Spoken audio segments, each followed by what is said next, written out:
Hopefully it will go away after some time, the top banner that you see.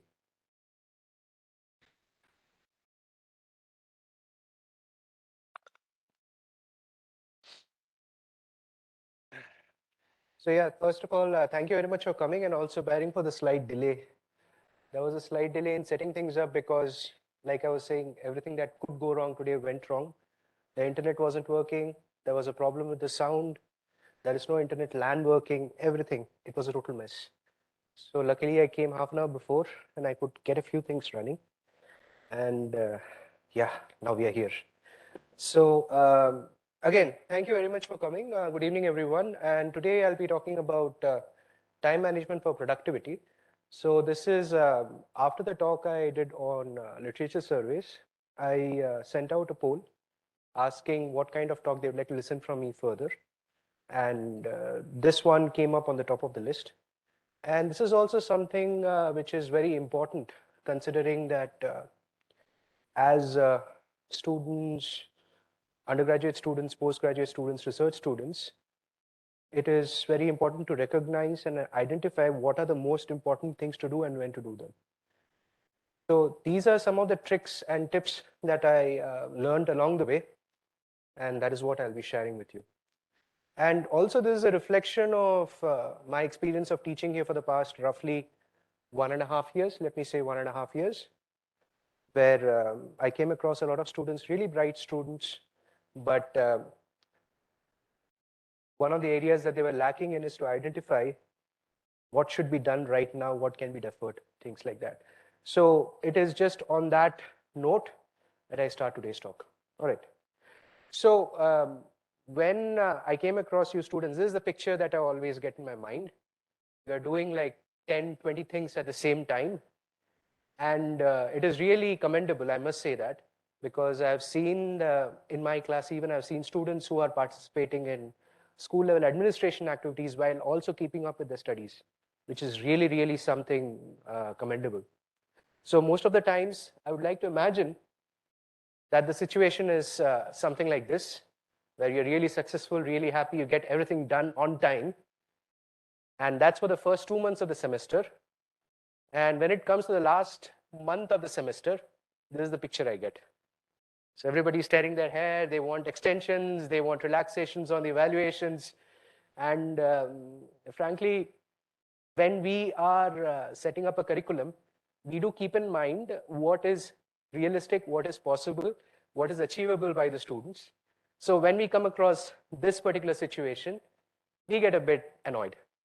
And over this past 1.5 years, I've realized some of the factors that might contribute to it.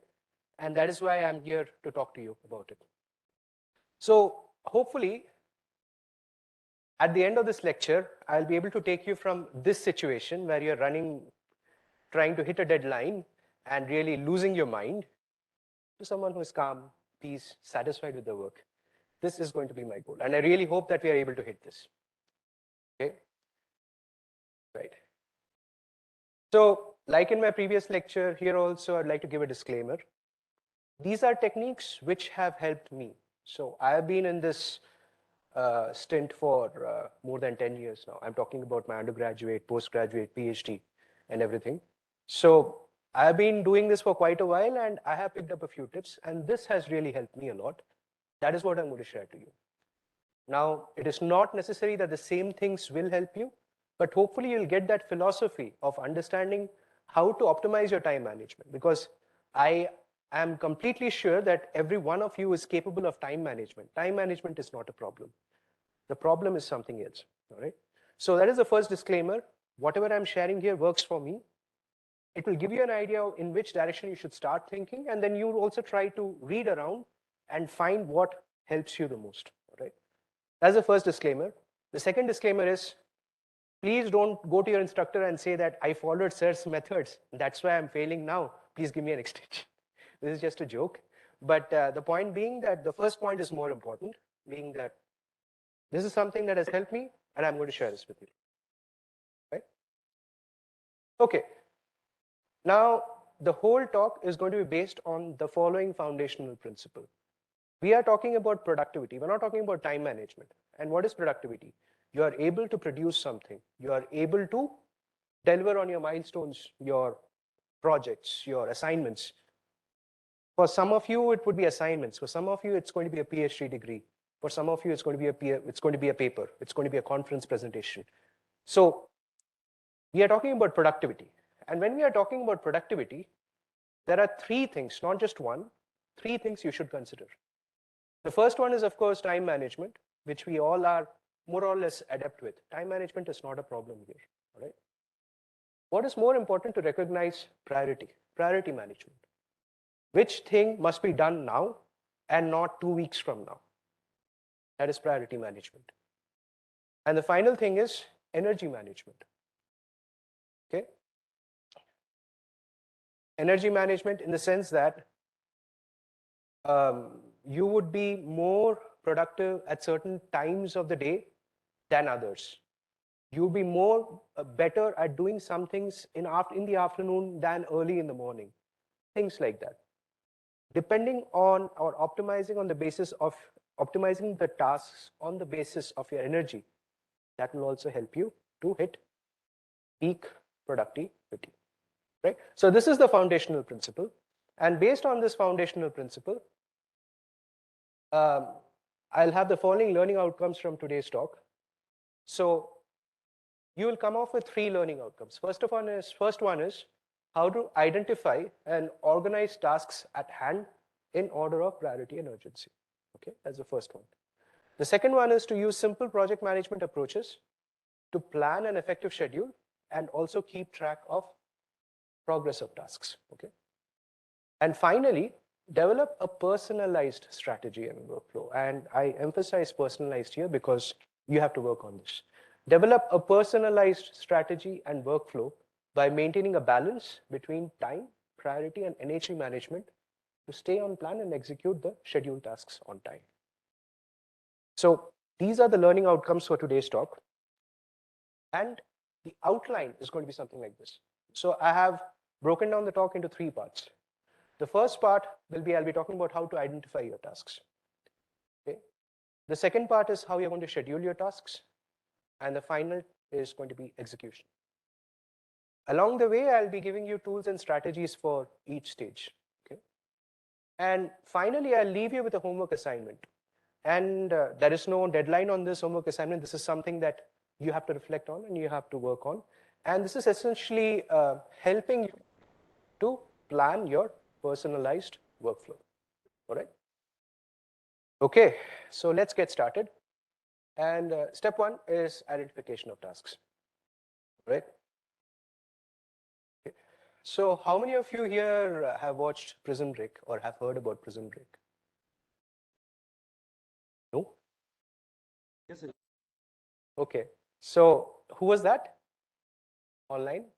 Well, sir. Iqbal, okay. So by showing this, I guess I'm again showing my age. So Prison Break was one of those first television series which really could capitalize on the cliffhanger moment.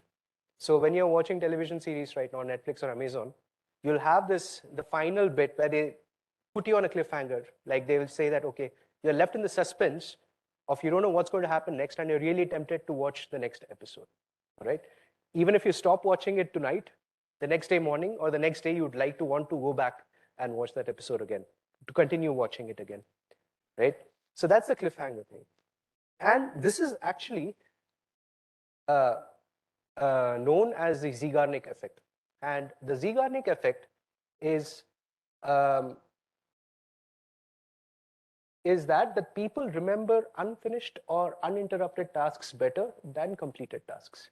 So what happened was this lady, I think it was Bloom Zeigarnik, and she found out that she was visiting a restaurant and she found out that waiters could remember incomplete orders, and people who had not paid their bills, they could remember their tables well.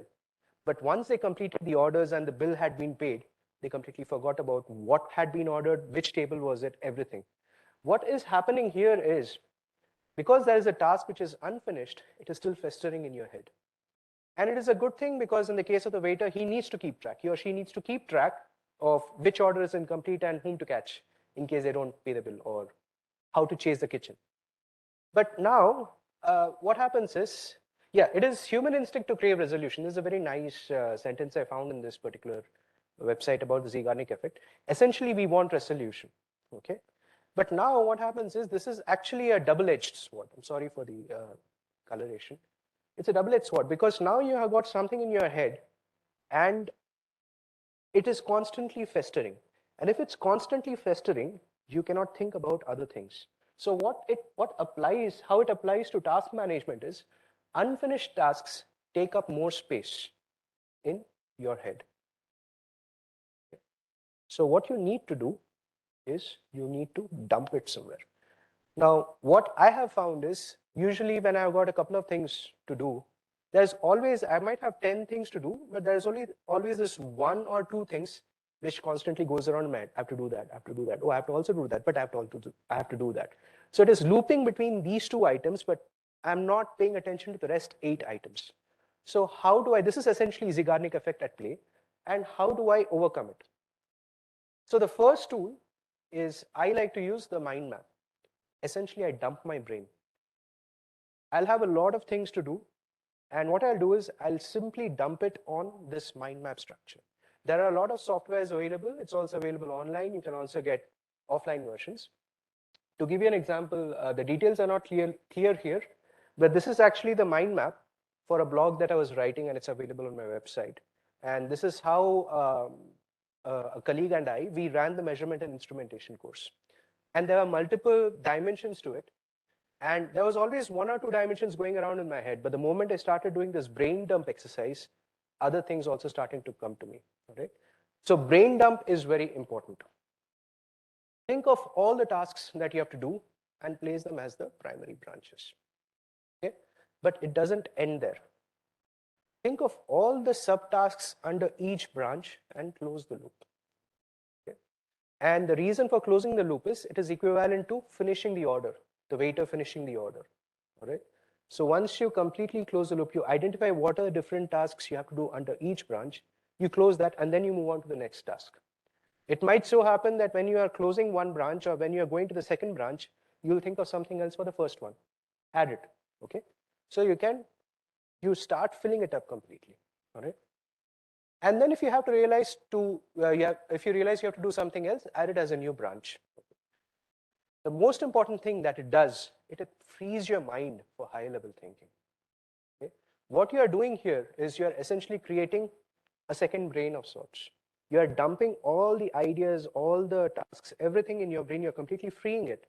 And by way of freeing it, you have now relaxed your brain. Think about how to do them. Okay? So that's how you counter the Zeigarnik effect. And yeah, again, I'm showing my age here. This is Matrix, if you don't happen to know. I can't promise you can jump buildings, but at least I can promise that you can perform high level thinking. The second most important thing here is the IIT matrix, or the IIT matrix, as you want to call it. What's the IIT matrix? The IIT matrix is a quadrant system. And if you look into management books, you'll come across a lot of quadrant systems. This is one of them.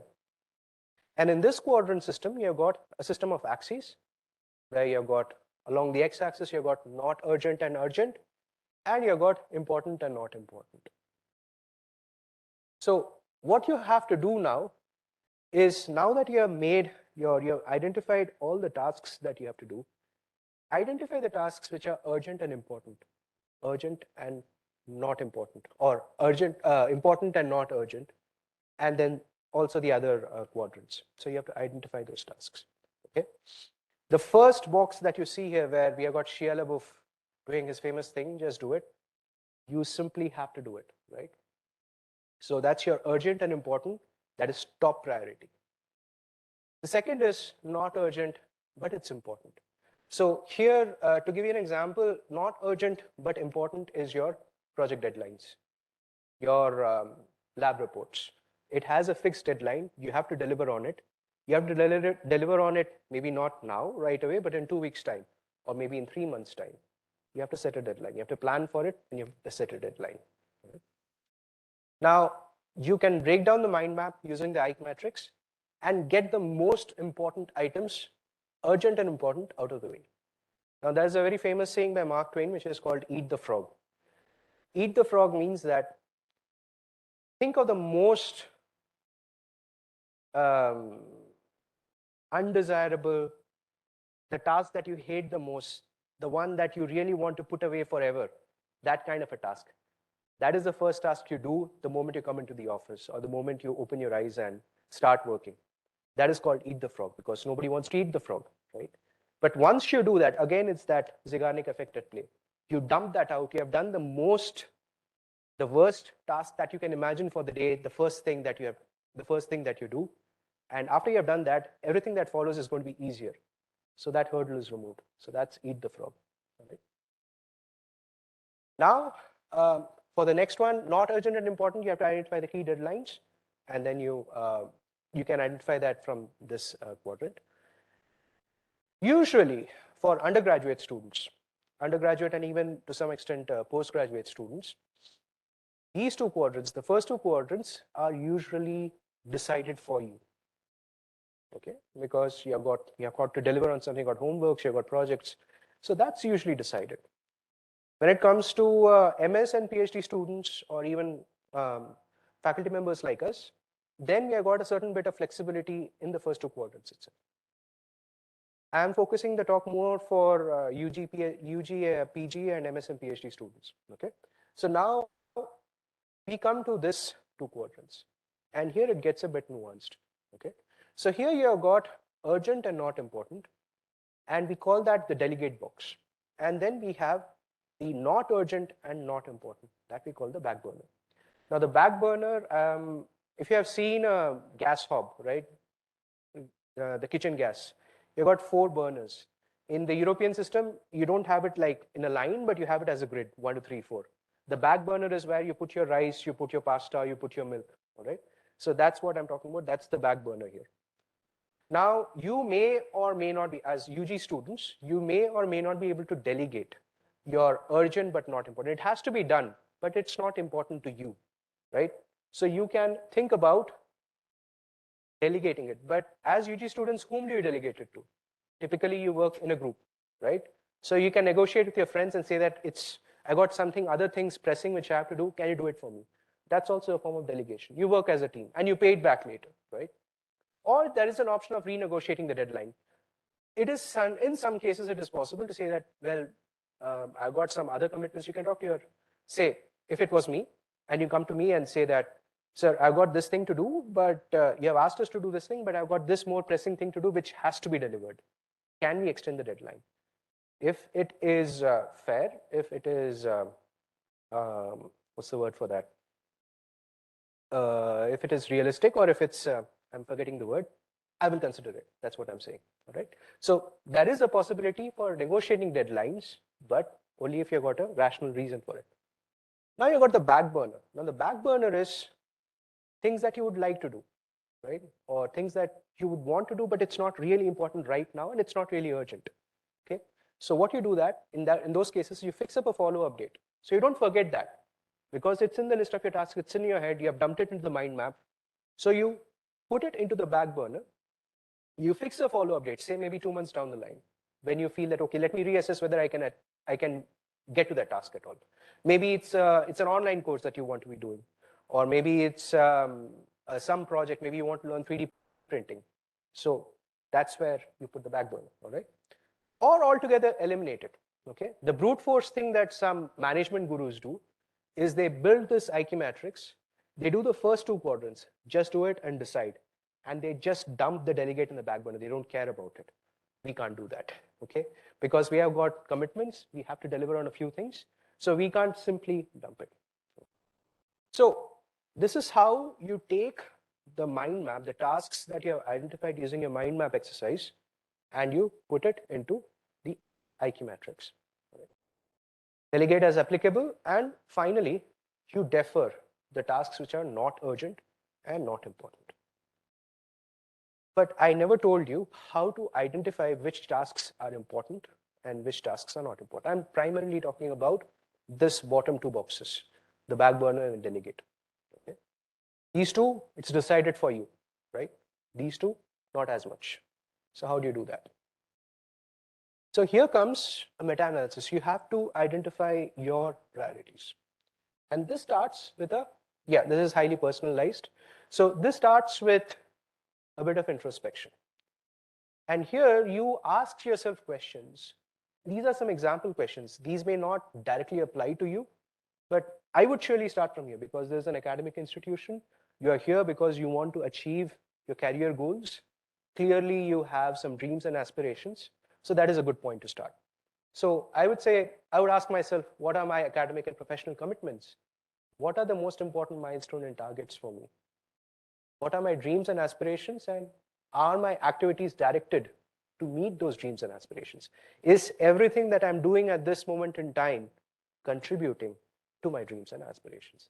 This might sound a bit wishy-washy and out there, but believe me, this will really help you to direct your efforts. This is also about energy management, right? You can only do so much in a given day, and you only have so much energy to do something in a given day. How can you be sure that the activity that you're doing, the energy that you're spending, is actually being spent in the right direction? All right. So how do you identify this, or what can help you to do this introspection is something like this. You can start by tracking your weekly habits. Just like you don't have to keep a notebook or you don't have a journal. I'm not asking you to do that. You have other things to do. But at least you can subconsciously or kind of keep an eye on what you're doing on a weekly basis. Okay. And you can map it to this kind of a quadrant again. So you got this is on the x-axis, you've got the time spent, and on the y-axis, you've got the high priority and low priority. What you would like to do, or what you would like to see, is you are in those green quadrants, right? You're spending a high amount of time on high priority items, and you're spending a low amount of time on low priority items. You don't want to be in the orange box, or you don't want to be in the red box. If you see yourself spending time, or if you're seeing yourself engaging in activities which are not of high priority to you, you have to recalibrate, right? So you have to see whether your activity is aligned with your dreams and aspirations. And once you identify that, then you can think about what are the activities you would like to delegate and what are the activities you would like to defer or eliminate altogether. You have to be a bit brutal here, okay? And the reason why I'm saying this and I'm stressing on this is because there's something called an opportunity cost. Like I was saying, in a given day, you've got 24 hours, take out 8, 16 hours, take out another 4 for eating and kind of freshening yourself up, and then you've got remaining of 16 minus 4, 12 hours. Of that, you're spending, I don't know, 7 hours in the classroom, 3 hours in doing your homework. How much hours are left? Right? These are just rough numbers. I'm sure that you'll be spending less or more somewhere there. But what I'm trying to say is, in that 1 or 2 hours that you finally have to yourself, are you doing the things which are important to you? Right? Because if you spend those 2 hours doing something else which is not important, that's the opportunity cost. You're doing that. Because you're doing that, you're not able to do this, which is more important. Right? That's why I'm saying this. And this also applies on a larger scale. All right? So keep in mind, opportunity cost has a role to play here. All right. So in short, to wrap up this particular section, for identifying your tasks, you have to do a brain dump. You have to clear your head, right? Free your mind. Okay? Ike it out. Like you use the Ike matrix and then you identify the tasks which are important and urgent. Do those things first. Important but not urgent. Plan it but do it later. And then you got the delegate and the back burner tasks. For that, you have to check your alignment with your priorities and you have to recalibrate. All right. So that was the first section of how to schedule, how to identify your tasks. Now we come to scheduling of the tasks. Take a quick sip of water.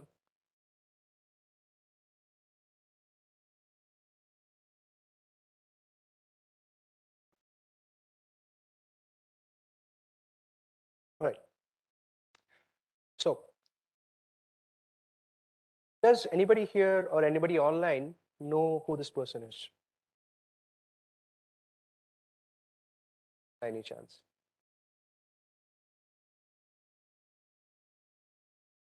Okay. That's absolutely fine. So I also came to know of him only like maybe 3 or 4 years back. So this happens to be Jimmy Carter Jr., and he was a US president. Before being a US president, he was a nuclear engineer in the Navy, and he was part of the team saving Ottawa from the world's first nuclear meltdown. There's a very interesting story. You can have a read of this. Then he became a peanut farmer, and a successful one at that. Then he became the 39th president of the United States, a good one at that. Then he won the Nobel Peace Prize for his contributions via the Carter Center. And he is a Habitat for Humanity volunteer. So this is a charitable organization which builds houses for the underprivileged. And here you can see him at the age of 94. So I don't know how old he was in the earlier picture. In this picture, he's 94.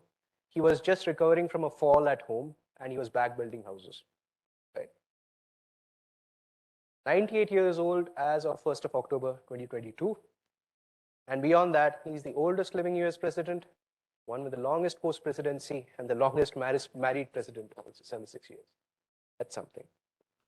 So these are all just facts about Jimmy Carter, and I would really like to see a biography of him on some day. But that is not the reason why I'm bringing him up. Now, Jimmy Carter had a very interesting way. What he used to do was, he was a US president. Even after being the US president, he's an important personality. So he would be talking to a lot of people in parties or charities, charity or functions when he would be going. And when he would come and talk to you, he would have the utmost focus when he's talking to you. And the reason for that was, when his time was up, his security detail would come to him and tell him that, sir, we have to go now. And he'd just politely excuse himself. Now, the person to whom he was talking, they would understand that he's an important personality and he has to go. It's fine. But whatever time he spent with me, it was quality time. For him, what's happening is, he doesn't have to worry about when to stop to talk to him. He doesn't have to worry about, oh, this is the other thing I have to do. After that, I have to do that. I have to go to the market and get some vegetables. He doesn't have to worry about that, right? Because his security detail or his personal assistant is taking care of that particular aspect. So when he's with you, utmost focus, he's talking to you. He doesn't care about a thing in the world. But then when the security detail comes, he just switches tasks. So what we have to do is, or what you have to do is, you have to become your own PA. You have to become your own personal assistant. And you have to plan your tasks in such a way that when you are doing a particular task, you don't give a care in the world about what's going to happen next. Because you know that for the next 1 hour, or the next half an hour, or even the next 15 minutes, you're just going to do that and you're not going to worry about anything else. You're just going to make that presentation, or you're just going to write that letter, or you're just going to do that project, right? So utmost focus. The moment that time is over, you switch tasks and do something else. So you have to become your own PA. That's the philosophy of this particular section. So first of all, we start with the to-do list. I'm sure that everybody here is using the to-do list, but the difference that's going to happen here is you're going to make a to-do list using the IQ matrix. You're going to make your to-do list as a priority sequenced list. You know what's your IQ matrix, you know what's important and urgent. You start with that. You eat the frog. You start with that, you do all the subtasks, and then you move on to the next one. Okay? So that's the first aspect. The second aspect is you have to list all the subtasks identified in your mind map within the to-do list. Again, this is about closing the loop. You want to finish the items and then move on to the next one. Now here, it may not always be possible to finish everything on the list, but at least you have a resolution that you have finished, say, 40% or 50% of the tasks you initially planned to do. Now, these are just two examples of to-do lists. I use the Google Keep a lot. It's very easy for me. It's very user-friendly, and you can link across things. So that's the most simplest thing that you can come across. Some people use Todoist. Todoist it has got a lot more features. But then at the end of the day, all you need is a notepad where you're listing your items, and you're just checking them off or crossing items off. So the to-do list, with the difference that you're using the IQ matrix here. Now the calendar. Online, I won't be able to see online because I'm sharing the screen right now. but just to get a feel from the audience which is here, how many of you are using calendars? Okay, that's pretty good. So everybody here is using calendars. And this is very useful because it's going to give you reminders, you know how much of your day is free, how much of the day is blocked. This is an example of my calendar. And you can see that even if I'm not doing a certain thing in some days, I still block it, okay? So how to use the calendar here? So if you want to use the calendar here, I'm sorry about that.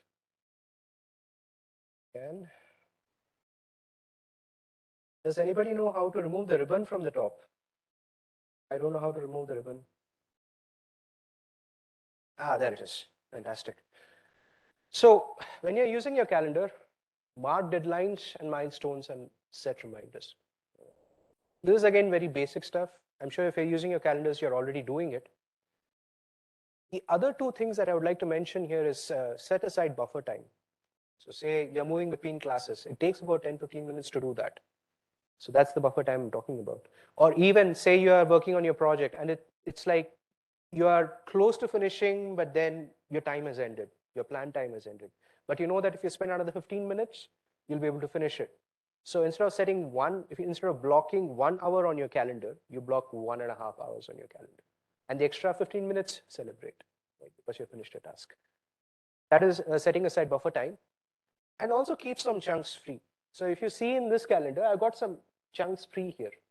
And the reason is we have got a few things coming in unannounced all of a sudden. Somebody will say that, or in my case, my boss would say that, I need to meet you right away. Can we do it sometime this week? Immediately, you can make a few suggestions here. Okay, we can do it this day, this day, this day. Or something immediately comes up and you say, kal hi karna hai, we have to get this done. Then if you have tasks in the pipeline, you can move it to those free chunks and then free up your calendar to just do that, right? That way you're not stressed saying that, oh, I've got so many things to do, but there is no flexibility in my calendar. This is for the flexibility.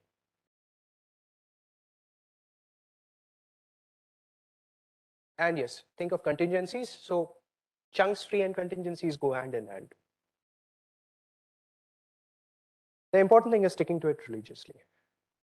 So that is a reason why you're blocking time on your calendar, because you want to keep your brain relaxed. You don't want to keep thinking about things which have to be done next. If you have blocked your time, if you know what are the tasks that need to be done and you're pushing it to your calendar, you have to stick to it also. Otherwise, this whole exercise fails. So you have to stick to it religiously. Now comes energy management. So I already talked about energy management a bit when I was starting my talk. Your productivity is essentially a function of your state of alertness and focus. So you have to identify the nature of your tasks. Some of the tasks might be you would require a lot of thinking, you would require a lot of reflection. Some of the tasks might be just calculations. Some of the tasks might just be plain and simple clerical work, right? So you have to identify the nature of your tasks. Ascertain your energy levels over the day. So some of you here might be night owls, some of you might be early birds. Some of you would prefer to code in the night. I used to code in the night. Like I would start at around 10 o'clock and then I just keep on coding till 1 o'clock, right? That's when my brain functions well. So you have to ascertain your energy levels over the day and then you schedule your tasks accordingly. You have a calendar, that's well and good. Some chunks of your calendar are already blocked, but then the remaining chunks where you've got flexibility, think of the tasks which should be best suited for the part of the day where you are most alert and focused, or when you are not as much alert as and focused. So let me give you an example. There's one Bengali here, so she would know what I'm talking about. So this is essentially bhat ghum. Bhat ghum in Bengali is rice-induced sleep. So what happens is, I've seen in my own class, I would have a class at 1 o'clock. The students will come in and they'll just keep on yawning. So they're not in their sharp, right? But they're not like falling asleep, or they're not just like giving up totally. They're trying to stay focused and they've got the ability to work. So what you can do in such a time slot where you have some energy, but you don't have that energy to think, you can shift your clerical work there. That's what I do. So any administration work that I have to do, I put it between 2 and 3 o'clock. And I just keep on typing, putting in forms. To keep me awake, I'll have some music going on. The point that I'm trying to make here is you have to identify for yourself which parts of the day are most productive for you. And even the parts of the day which are not the most productive for you, you can still handle some tasks and do some tasks. That's an example. And the early bird and the night owl also comes into play here. So you can identify which part of the day is useful for you. That's energy management. And for a few more tips for scheduling, schedule your tasks keeping in mind your energy budget. I just talked about that. Identify lead times and dependencies. So what I mean by this is you might want to, say, get an approval for something, right? And say you're doing this as part of your club activities. But to get that approval, you're not going to immediately get it. It will take at least 2 or 3 weeks for the whole thing to go through the whole pipeline from you to the club president, to the chair SAP, to the dean, to the director, and then it comes back again. So it's got 2 weeks of lead time. So that's what lead time means here.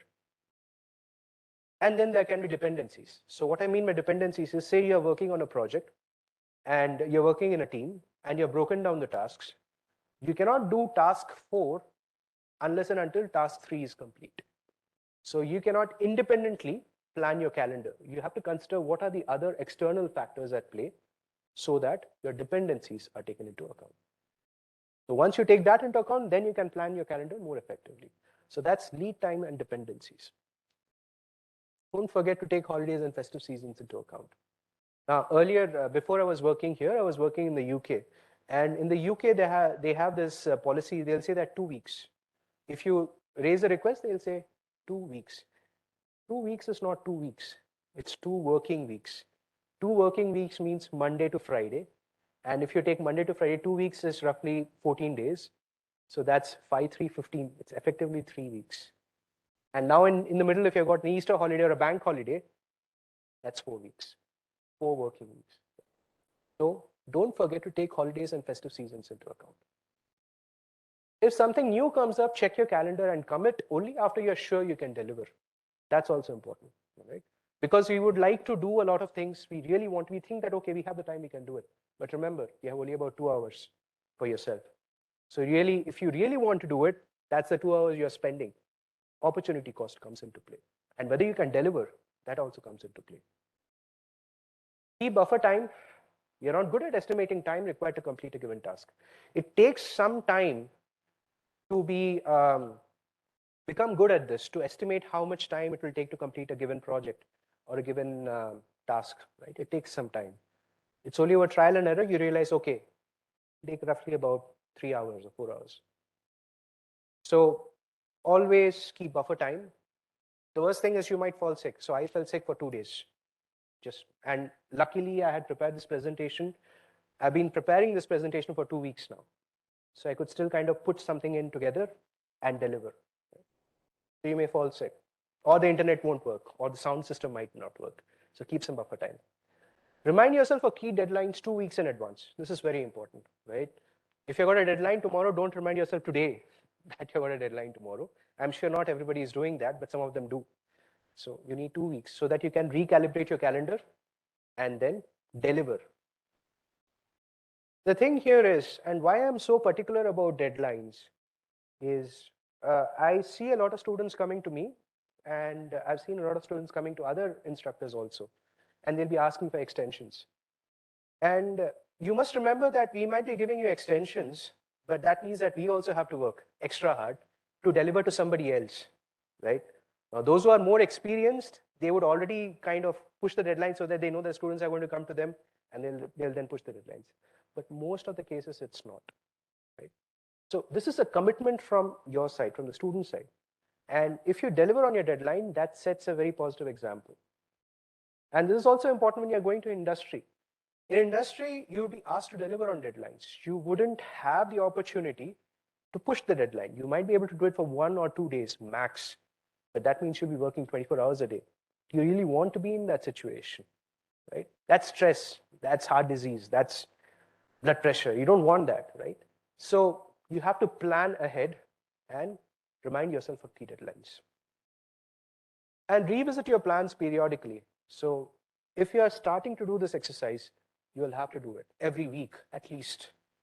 Okay? So my exercise, what I usually used to do when I was a PhD student was, Saturday morning was for chores, Saturday afternoon was for a movie or something, but then Saturday evening or Sunday evening for that matter, I would go into my office, spend about an hour or an hour and a half to plan out for the week. That would keep me relaxed because I would know that I've planned out for the week. I know what are my priorities. I've slotted my priorities in the calendar, and then I become my PA. I'll forget about that. Then from Monday, I just crack on. Right? So you have to revisit your plans periodically if all of this system that I'm talking to you about has to work. Right. Now this is a bit more advanced stuff, and this is for mostly for postgraduate students. You may also follow this. So nowadays there are a lot of software, project management softwares around, right? So Asana, Slack, Obsidian, Notion, whatnot. But this is a very simple implementation of a project management software, and this is called Trello. So Trello.com. And in Trello, this is essentially, this was made as a Kanban board. A Kanban board is another concept. You can look it up. Now, you can repurpose that Trello for identifying what are your tasks and what are the tasks that you have to do, right? Because you had your mind map, you have your calendar for scheduling, but you also need to keep an overview of what are the tasks that are running, at which stages of completion they are currently running, right? So you can use this Trello board. So this is actually an actual Trello board from my alumni affairs cell stint. So I identified early on what are the important tasks that I need to do on a regular basis, what are the tasks that are coming up, what are the tasks that need to be done 3 months or 6 months down the line, what are the important milestones. So for us, one of the important milestones was one of the important deliverables was to make the database of the alumni. Okay, so that was there on that board, and I was always tracking the progress in a weekly fashion or in a monthly fashion. The website was another one. That was also another deliverable. So you can use tracking software to keep an overview of the projects. Right? This is more important for MS and PhD students because they have to plan their own work. Right? So they need to have this overview. Actually, this extends more. So for example, see here, I have identified routine tasks. So what is the tracking, how does this project management software help you? So you can link across the IK matrix, the calendar, and the to-do list, and you track your projects. You can integrate checklists for routine tasks, such as this one.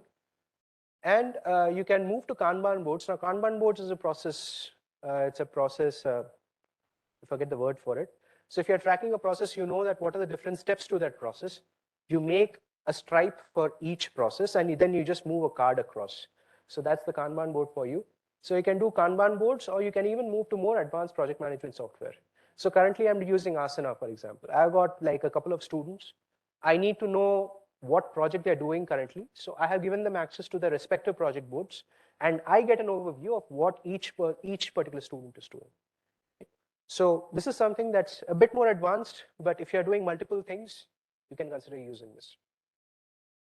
Yeah. So this brings me to the end of this section, which is scheduling your tasks. So what I was saying was, you have to set aside at least 1 to 1.5 hours every week to be your own PA. That is very important. So you can make a priority sequence to-do list. You can chalk out a calendar, block out times, schedule tasks, keeping your energy levels in mind, and set up a system for tracking your tasks. Now, I don't want you to panic at this point in time because I'm asking a lot from you. But I'm hoping that you'll be able to take up a few things here and there and start off. Starting off is important. You don't have to become your own PA for the next 1 month, but at least if you are able to identify the philosophy behind it, if I want you to take one thing away from today, that is the foundational principle. Productivity is an amalgamation of time management, priority management, and energy management. And if you really want to hit peak productivity, these are the things that you can really do. Okay, finally, executing your tasks. I might take another 15 minutes tops. Unfortunately, it's because of the initial fiasco, but hopefully I'll be able to finish it in time. So executing your tasks. how do we do this? Because now you have scheduled your tasks, you have identified your tasks, you have scheduled your tasks, but now you have to get down and do it. So let's talk about the biggest hurdle that everyone faces when it comes to doing stuff.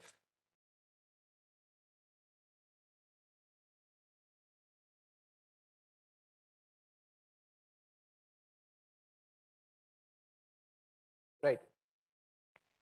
Okay, so this is about getting down and doing stuff. Right? And biggest problem you all face. Procrastination is the proverbial, right?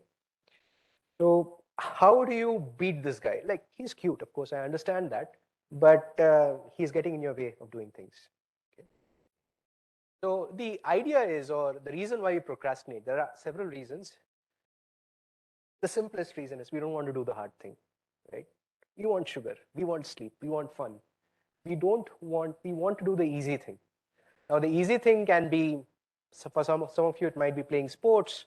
For some of you, it might be binging on Netflix. For some of you, it might just be procrastinating. I don't know if you have heard that word. So as PhD students were really, this was their go-to procrastination method. They'll go around cleaning the house. They'll go around wash the dishes. Or they'll organize their book closet. They'll do things like that. But they won't do the thing that is required of them. And I'm also guilty of that. There's a separate purpose for it. We can talk about it another day. It actually serves a good purpose, but you're still procrastinating at the end of the day. So, it's fine. Okay. So if we want to do the easy thing, we have to make the hard thing easy. And I'll talk to you about two principles. You might have come across it, but I'll again talk about it again. So one of it is atomic habits. Has anybody here heard of atomic habits? Yes, very good. So that's the first one. And the second one is flow. Has anybody here heard about flow? Flow. Okay. Right. So atomic habits. So why does one procrastinate? So I watch a lot of YouTube, and actually this video really summarizes very neatly and nicely why does one procrastinate. Okay. So this is Mandi, so you can check him out. He's good. There is fear and anxiety. Okay. There's a fear of being a failure, being judged, not living up to expectations, and messing up. This is absolutely normal and natural to feel this way. You're picking up something which is formidable, and you care about it. If you care about it, you want to do it properly. If you want to do it properly, you will have the perception of being judged for it, and that can create a certain level of anxiety, and in some cases, it might create fear. So that's your first trigger for procrastination. The second trigger, or the second reason for procrastination, is perfectionism. Want to really do it properly, okay? And in some of the students, especially in PhD students, it's very common to come across perfectionism, because you know there is this standard you want to hit and you work towards that. But then there are limits. The most common thing people say is, perfect, yes, but with respect to whom? Or with respect to what? Right? And there are two kinds of perfectionism. One is adaptive perfectionism and maladaptive perfectionism. Adaptive perfectionism is when you are really invested in the task and you really want to do your best, not the best. There's a difference here. Maladaptive perfectionism is when you want to be the best. That's not possible. That's not realistic. And hence, you procrastinate because you cannot achieve that unachievable. Overwhelm everything, everywhere, all at once, right? And I'm sure that when you'll start doing that mind map exercise, you'll see so many things, right? You want to do well in your studies. You also want to be part of a club. You want to upskill. You want to go to Code Academy, whatever. You want to learn coding. There's too much. And the natural thing that will happen out that, I'll do it tomorrow. That's what will happen, right? That's overwhelm here.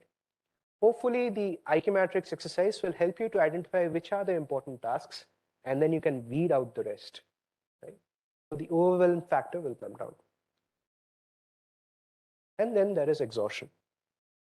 Okay, how many of you here have gotten a dream where you're missing a bus, you're missing a train, or you're missing a plane? Missing an exam, or suddenly you realize, for me it was Hindi. I was completely scared of Hindi, right? Even today, I get dreams that tomorrow I got a Hindi exam, I haven't prepared for it, right? So I get those dreams. Now that is actually your brain telling you that either you are really exhausted or you've got too much on your plate. That's by experience. That's also in you'll find it in research papers also. So missing a plane or missing a train or missing to remember that there is an exam tomorrow, that's actually equal to missing a deadline. You are afraid of missing a deadline and your body is signaling that you have too much on your plate. That will lead to exhaustion. And if that leads to exhaustion, you will procrastinate again. So how do we counter these triggers? Introspect. So this is the running theme that you're seeing right now. You have to sit down and you have to think what is important for you. What is it that is stopping you? What is it that you want to do? You really have to take that time to do that, okay? So you have to face your emotions. You have to acknowledge them and allow yourself to make mistakes. And I like quoting the example of Yo-Yo Ma. So Yo-Yo Ma is a cellist. He plays the cello. And he once told in an interview that he's a professional. He's like 60, 65 years old, or maybe even more.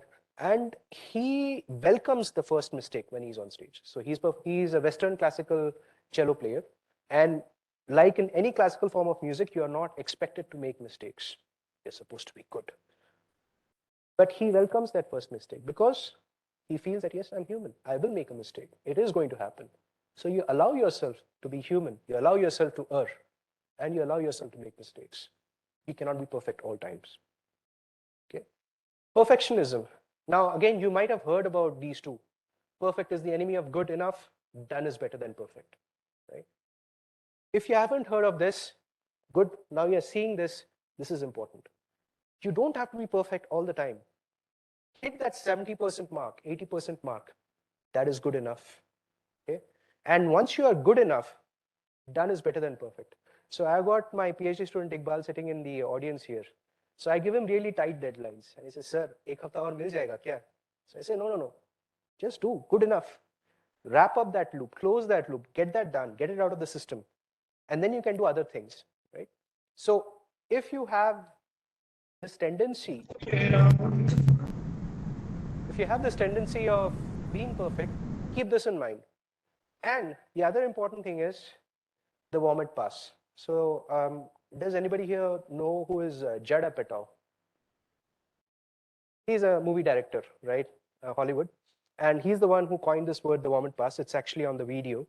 And the idea is, before the first draft, before the second draft, there's a zero draft. The zero draft is your vomit pass. You just dump your brain again. That first draft is going to be bad, right? But that first draft is going to give you an idea of where your strengths lie, what are the things you need to work on, whether the structure is fine, and then you can start working on your first draft. So vomit pass is your zero draft, okay? And that will help you to kind of get things started. Overwhelm, break it down. That is the only advice I can give. The IQ matrix is already helping you to break down the important tasks, and it is helping you to identify which of the tasks are urgent and important and not urgent but important. That's already bringing down the overwhelm a bit, all right? But the other thing is be consistent. You have a calendar, you're blocking time for certain things, you show up every day. Now the difference between creatives, so if you have, say, a music director, right? So I'm sure that some of us here are musicians, or some of us here are artists. The difference between professional artists and us is that they show up to work every single day. Even if it is not a particularly good day, they'll still sit on their desk, they'll still scribble something, they'll still make some music, they'll still do that. And that is a very important exercise. And that is what brings me to atomic habits. So every time you're doing something, even if it is a small thing, even if it is, you think it's not productive, you learn something from that. And if you're doing it consistently, day in and day out, have this graph, right? So there's a very famous graph. If you are on LinkedIn, you'd have seen it like 100 times by now, but this is very important and this is very useful, right? Okay. And this is from Atomic Habits by James Clear. And finally, exhaustion. Give your brain some rest. You're allowed to binge on Netflix. You're allowed to go for a game. You're allowed to take a walk. Give yourself time. You have to recharge. Your brain needs to recharge. Right. So this was the atomic habits part. Now let's talk about flow. How many times have you been in a situation where you're doing something with such an intense focus that you lose track of time? Right? That is flow. That is that state of flow. Right?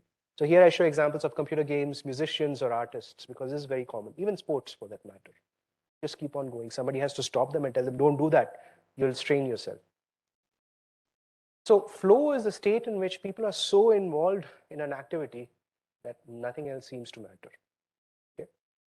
And this happens when you hit the right balance of skills and challenge level. Now, a good teacher will always keep this in mind. They will evaluate each and every student separately, and they will assess at what skill level that particular person is. And because they know the field, they will then be able to assign tasks which are just matched to that skill level, but slightly more. Because you need that challenge. If it is perfectly matched to your skill level, there is no challenge to it. Yeah, I can do it tomorrow, right? But if you have this slight challenge aspect to it, okay, I can do this, I will be able to do that. And then you push yourself just a little bit. That will upskill you, and at the same time, you'll engage with the task. That is putting you in that flow state. So you want to be in this diagonal. You want to assess what are your skills. Again, introspection. You have to really assess what is your current skill level. And based on that skill level, you have to look at the tasks, whether they are realistic at all. You might want to build a hovercraft using 3D printing, but do you know what is buoyancy? Do you know what is fluid dynamics, the essential principles of fluid dynamics? Do you know what is 3D printing? Do you know how to make an airtight cushion? So these are the skills that you need to know before you can even start thinking about implementing them. And for that, you need to also sequence the tasks according to your skill level. Right? So this is, if you want to beat procrastination, you have to hit this diagonal. Right?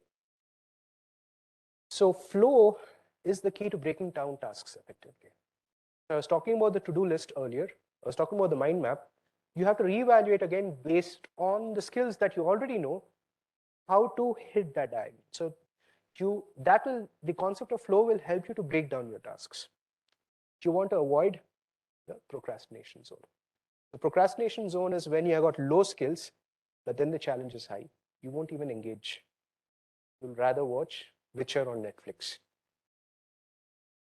So you have to identify the goals of the task. You have to make a truthful assessment of your skills. And here is where your teacher or supervisor or even a senior might help you. The senior has already gone through that process. He or she will know what are the skills required for this particular task. They can help you to structure it. Okay? The best option is always to reach out to your teacher or supervisor. They may or may not be available. So the next best option is some other mentor. Then align your tasks to a skills level and make a checklist to tick off. So this is again your to-do list. And you are skilling up as necessary. You have to learn on the fly. And this is a very important skill to have. In the industry, you are expected to know a few things. People will know that you don't know a few things, but you have to learn on the fly. And thinking about the flow diagonal will help you to understand what are the things that you can learn on the fly. Show up every single day. At the end of the day, you might break down your task, you might use a calendar, but if you procrastinate or if you don't show up, things won't get done. So you have to show up every single day. Right. So now how do you engage yourself? You might have some tasks which are really simple or some tasks which are really laborious, but you want to get them done. So how do you engage it? how do you do that? So you have to gamify flow. And I use something called the Pomodoro technique. I use this a lot when I'm preparing my lectures because it is laborious to prepare slides, to go through material, to make sure everything is working properly or not. So I use the Pomodoro technique. And the Pomodoro technique is you decide on the task that you need to do, and then you set the timer for 25 minutes. So there are apps out there which do it for you. So you don't have to use a timer or so. You can actually use an app. I use an app. And you work on the task until the timer rings. 25 minutes, strangely, is not a very small amount of time, but it's also not a very large amount of time. What I usually do is I set a countdown timer, and the moment the countdown starts, it already starts from 24 minutes. In my head, I'm thinking, oh, it's just 20 minutes. I'll do it. And that actually, the first 5 minutes, if you engage with your task, the next 20 minutes will just fly, right? You will be able to do that. Now take a short 5-minute break after each 25-minute slot, right? And in this 5 minutes, no emails, no YouTube, no social media, right? It's very tempting. Now here is where you actually utilize the Zeigarnik effect again, the one that we talked about earlier. So there, that incomplete task keeps festering in your head. You want to go back and you want to do it, but then you're also giving your brain some time to kind of relax a bit, okay? And finally, repeat it for 4 cycles, and then you take a 15 to 30-minute break. 4 cycles is roughly 2 hours. 2 hours minus 20 minutes is still 1.5 hours. 1.5 hours is quite a big chunk of time. And you get your task done. There's so many lectures I finished doing in like 2 Pomodoro sittings. And this is also training for your mind to do some deep work. Now, this is a topic which we can discuss some other day. Deep work is a simply different ball game altogether. And deep work is something which MS and PhD students should engage on a regular basis. But if you want to train yourself, if you want to block all the distractions and get that work done, you have to start your training here. That's the Pomodoro technique. I use this. So, in short, for execution of tasks, self-assessment is key. It's a running theme across. But here also, it's self-assessment is key because you need to understand where you currently are in terms of skills. You have to identify your procrastination trigger and lower the hurdles. Okay, show up every single day. Oh, talking about lowering the hurdles, I'll share a very quick story. So I know a relative of mine. She is a housewife. She has got 2 kids. She has got mother-in-law and father-in-law to take care of, and she plays the violin. And if you go to her house, you will see that the violin is just outside on her study desk. People would come and ask her, why are you keeping it outside? It's getting dusty. You shouldn't keep it outside. It'll get kind of, in humid weather, it's not going to make a good sound and all that. She'll say, you don't understand. I've got so many things to do. Even if I have 5 or 10 minutes, I'm going to go to that violin, play something, and then get on with the other tasks. What she is actually doing is she's lowering the hurdles. If the violin is inside a case and she has to put rosin in the bow and then start playing, that's already 5 minutes gone for her. She's not motivated to do that. But if it is in front of your eyes, you've got no excuse not to do it. That's lowering the hurdles, right? That will also lower your procrastination. Show up every single day.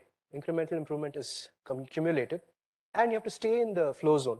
Look for mentors and guides. And here I'm including your teachers, supervisors, seniors, even your mother and father for that matter. They know you best, right? So they will tell you, oh, you won't do that. You're lazy. You have to do it this way, right? So look out for mentors and self-assess your skill levels and gamify the flow. Identifying the tasks, but still you have to get down and do it. That's what you do. Okay? All right, so I will leave you with 4 key overarching points here. Beyond all of what I've discussed today, there are 4 important things that you must absolutely pay attention to, right? First one is sleep. You have to get at least 7 to 7.5 hours of sleep every day, quality sleep, right? Not lying in your bed looking at YouTube or Twitter or whatever, but once you hit the bed, 7 hours sleep. And that is a very important reason for it, because sleep is what helps you to link tasks. That is, you have been doing a lot of things over the day, and sleep is when all these memories and all these processes get consolidated. That's number one. Number two is sleep is when your brain is actually cleaned out. So that is the cerebrospinal fluid. The cerebrospinal fluid is circulated during the time of sleep. How you sleep is also important, but that's again another topic. But sleep is vital. Okay, 7.5 hours of sleep, no bargaining on that. And there's also a good time to sleep. That's 10 p.m. to 2 a.m. You need to get your deep sleep, because that's when your growth hormone something happens. But it's not realistic, fine, because you have got like you will have your 2 hours. You also want to have some fun. That is absolutely fine. But you need to slot in that 7 or 6, at least 6 hours of sleep. You can live with, I've seen that you can live with 6 hours of sleep, maybe 3 days in a row. But then you really need to have an extended sleep. Saturdays, I sleep till 9 o'clock. Nobody disturbs me. I don't pick up my phone. All right. So that's the first one. The second one is exercise. How many of you here, I'm sorry, I'm not able to engage with everyone online, but how many of you here are doing some active sports? Active sports? Active sports? So what do you mean by active sports? Yoga. Okay, that is good. Like daily, right? Okay, once in every alternate day? Okay. Yes? Able to? Okay, fine, I'll give it to you. How many hours?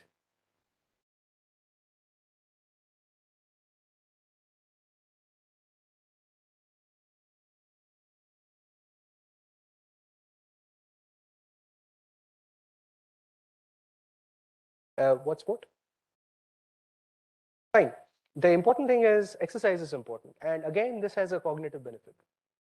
There's something called a default mode network in your brain. The default mode network in your brain is that noise, that constant noise that keeps on going when you're doing something, right? That's called, if you have done mindfulness, if you have heard about mindfulness meditation, they call it the chattering monkey. Just keeps on talking, keeps on talking, keeps on talking. If you are doing exercise on a regular basis, you will see that that chattering monkey volume is turned down. Okay? If you stop doing exercise, you can try this. You can stop doing exercise for next exercise or sport for the next 2-3 weeks. You'll see that the chattering volume goes up. That is the benefit of exercise. The default mode network comes down and you're able to focus more. Right? It has got health benefits, not just to keep your heart and other organs working properly, but also because it keeps your brain healthy. Exercise is important. Then we have strategize. So strategize is being your own PA, right? I already talked about it. So strategy is very important. How you plan your tasks, how you do everything. Identifying your priorities. That's where strategize comes in. And finally, most important thing is clock out. And this is very important for MS and PhD students. There is a tendency to just keep on stretching your day, right? So you'll come to work at around 9:30, 10 o'clock, and then you extend your day. Like you have to go on till 8 o'clock, 9 o'clock, sometimes 11 o'clock, 12 o'clock. But the problem with that is because you know that you're going to extend your day till 11 o'clock or 12 o'clock, you don't work the rest part of the day. You say, yeah, anyway, I'm going to stay up awake till 9 o'clock or 10 o'clock. Later me will take care of it. Clocking out is very important, because then you are putting a constraint on how many hours you're going to spend on a particular task, right? And this also has got a name, and this is related to the Zeigarnik effect, and this is called the Ovsiankina effect. I hope I'm pronouncing it properly. Ovsiankina was actually a colleague of Zeigarnik, and this is the tendency to pick up an interrupted action again when it has still not been achieved. So the first case was, if you have not completed the task, keeps on festering in your head. This, because it is festering in your head, you want to get to it. That's how the Pomodoro technique works, because you're forcibly stopping yourself. And in those 5 minutes, if you're not engaging in YouTube, social media, or whatever other distractions that you have, that thing will keep on floating in your head. It will help you to come the next day and start from where you left off. You have to maximize on this. You have to capitalize on this. Okay. Okay, so this brings me to the end of the talk. And to quickly summarize, I talked about productivity management. I didn't talk about time management. I talked about productivity management, which is the amalgamation of time, priority, and energy management.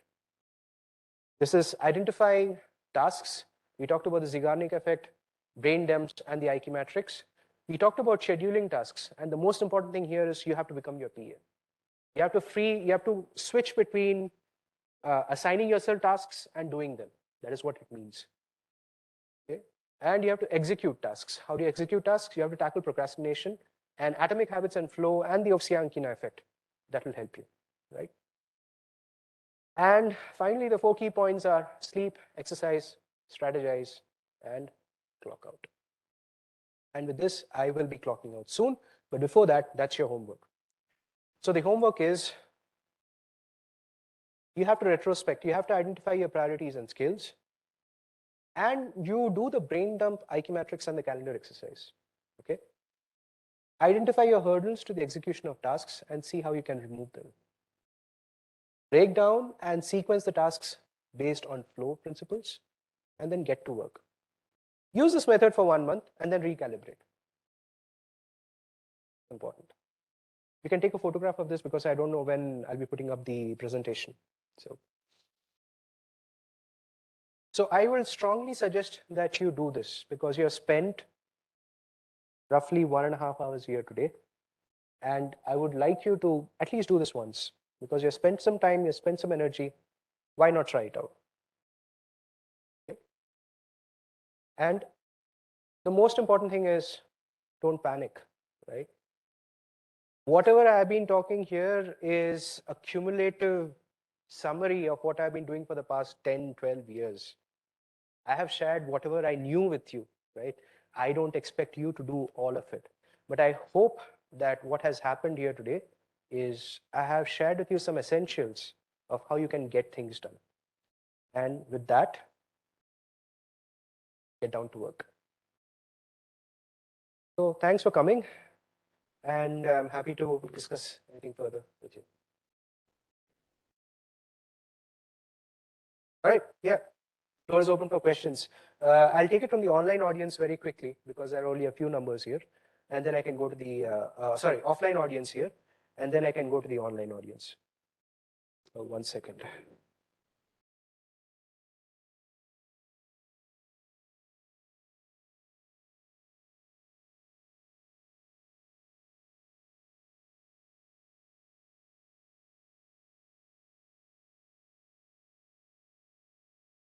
Yeah.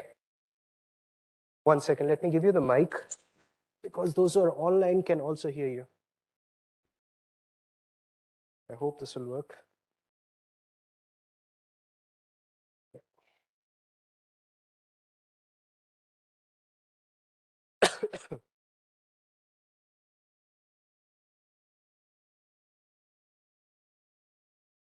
Is it working? Is it green? Is it lighting up as green? The mic? Okay.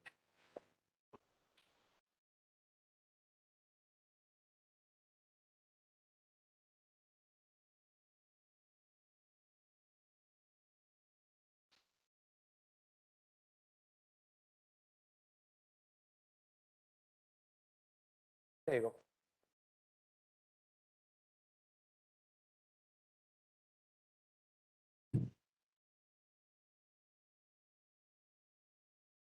Sir, on what basis do we classify the task as important or not important? So important or not important, you are not considering the other coordinate.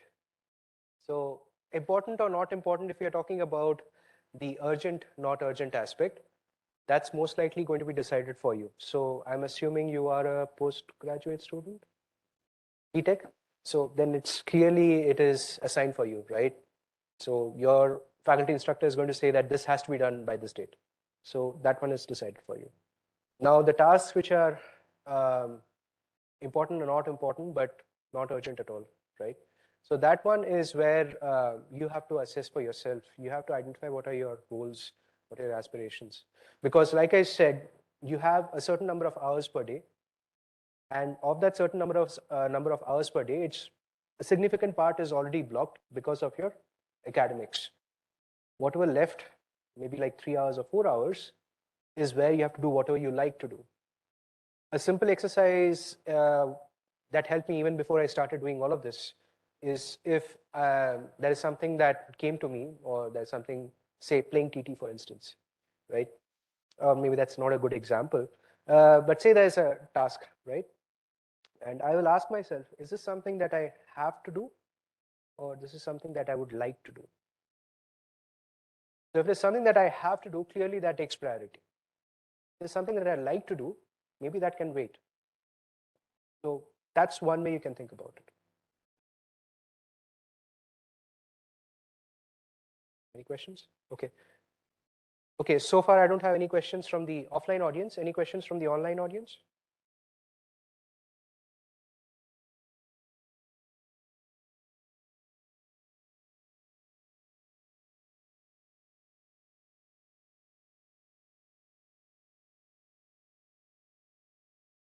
Okay, so I don't see any questions from the online audience, but I see some.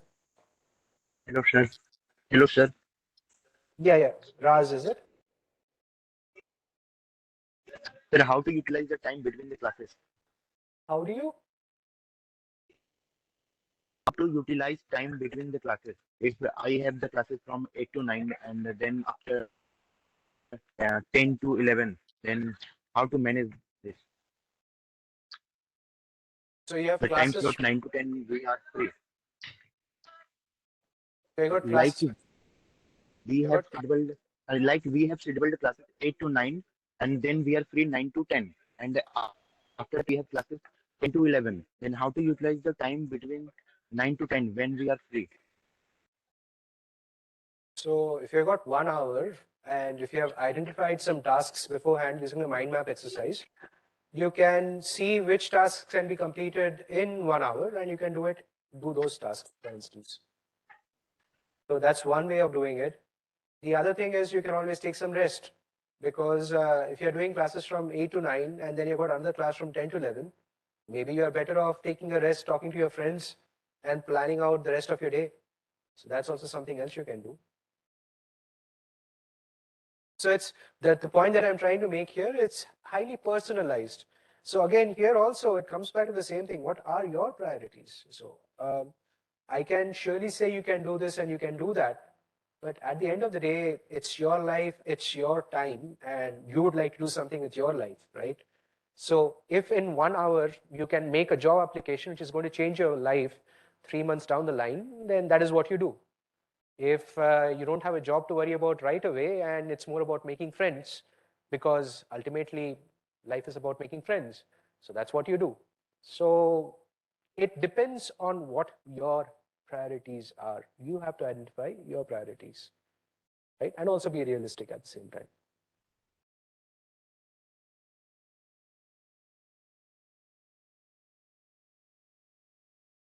Okay, are there any other questions? Thank you. Yeah. Thank you, sir.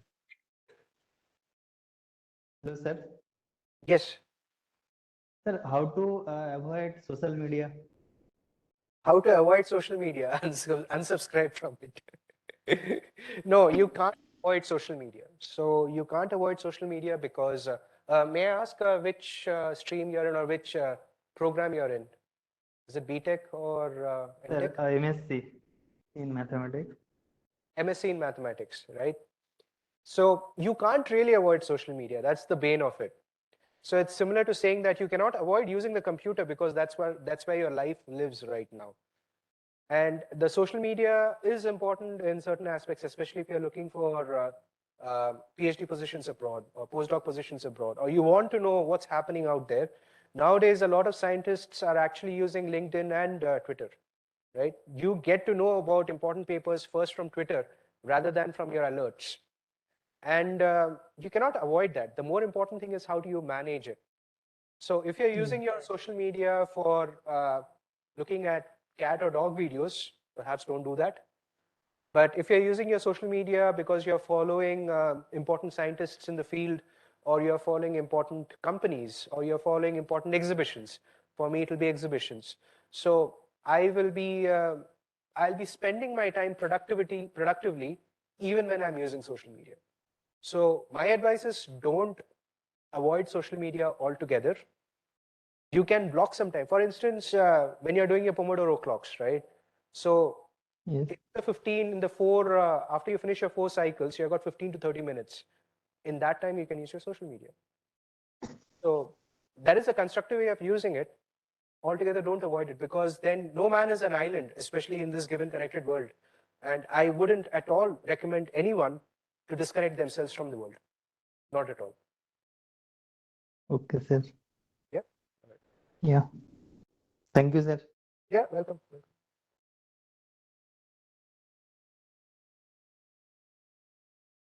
Okay.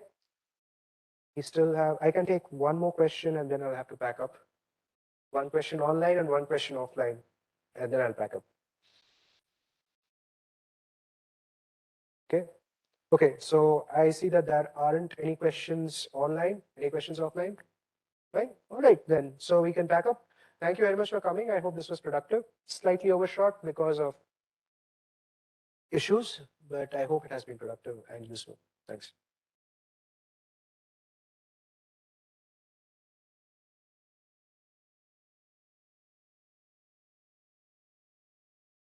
Thank you, sir.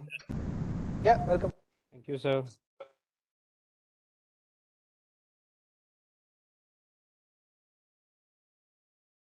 So is anybody an MS or PhD student here, or mostly is it undergraduate? PhD. PG. That's Thanks for coming. All right.